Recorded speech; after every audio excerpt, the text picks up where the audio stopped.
Dazu rennt er und hopst er in grossen Sprüngen kreuz und quer durchs Zuckerrohrfeld.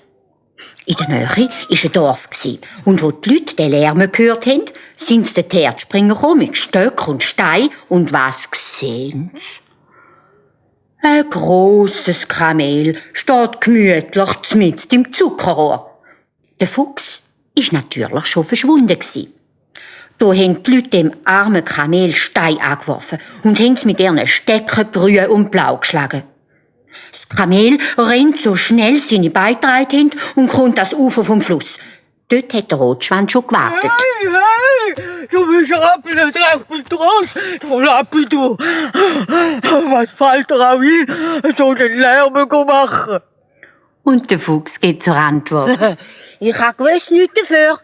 Immer wenn ich Rappen gefressen habe, dann kommt es einfach über mich. Dann muss ich singen und hopsen. Ja, das liegt bei uns in der Familie. Schon mein Großvater hat das gehabt. Ja. So, sagt das Kamel. So ist nichts einfach. so. Und jetzt fängt der Rotschwanz auch noch an zu maulen. Ich habe überhaupt schon lange Zeit, wir sollen heimgehen. Komm jetzt endlich.